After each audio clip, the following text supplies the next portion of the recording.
있다는 것을 알려주고 있지요.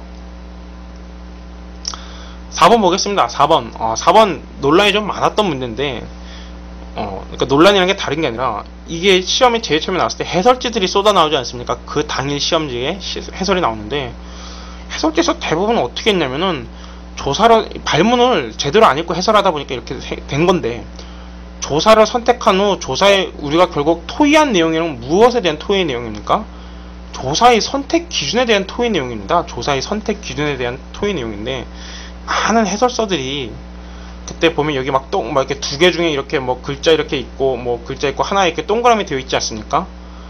그러면은 선택지 어떻게 해석했냐면은 여기에 동그라미가 있는 게 잘못이고 여기에 동그라미가 있어야 된다. 즉 조사의 선택이 잘못됐다 이런 식으로 해설한 해설들이 정말 많았어요. 심지어 해설도 그렇게 동영상 강의로 올라온 게 꽤 있었고요. 물론 나중에 또 보니까 정정은 됐지만 그건 뭐냐면 심지어 언어역을 가르치시는 분들 중에서도 발문에 대해서 정확하게 모르는 분들이 꽤 많다는 것입니다. 진실로 발문에 대해서 심각하게 고민하지 않고 강의하시는 분들이 꽤 있다는 것을 이야기합니다. 여기서 이야기하는 것은 조사 선택 그 자체가 아니라 이 선택 기준에 대해서 토의한 내용이 적절하냐를 묻고 있습니다. 그래서 실은 이것이 모의평가에 나왔고 수능에는 이렇게 나왔습니다. 이번엔 조금 더 적절해졌죠.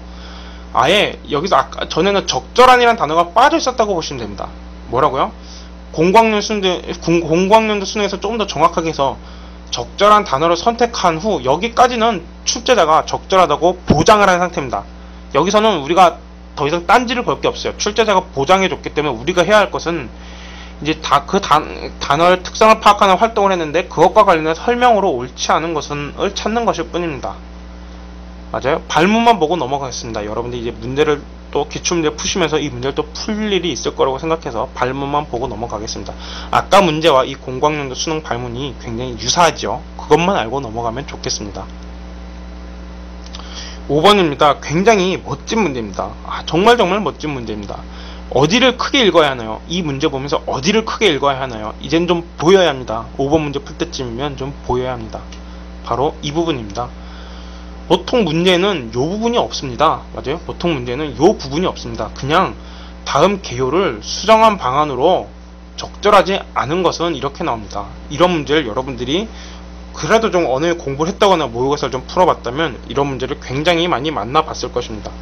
근데 이 문제는 이것을 요구하는 게 아니라 뭐라고요? 검토 의견에 맞게 풀기를 강력하게 요구하고 있습니다. 그래서 우리가 이제 검토 의견을 본 것입니다. 검토 의견을 봤더니 A는 뭔가요? 내용을 보강한다고 합니다. 보강 뭔가요? 보강 똑같은 말 뭐가 있겠습니까? 보강, 보충, 뭐 덧붙임, 맞아요? 제가 글씨를 좀 못 쓰긴 해요. 덧붙임. 그게 또 뭐가 있겠어요? 보완, 뭐 이런 거 등등도 있겠죠. B를 보겠습니다. B를 보니까 내용을 논리적이고 통일성 있게 한다. 이 말은 적절하지 않은 곳에 있는 것을 이렇게 끄집어서 적절한 곳으로 옮겨버리거나 혹은 적절하지 않은 곳에 있는 걸 삭제해버리거나 혹은 나름대로 수정해버리거나 이런 것을 이야기합니다.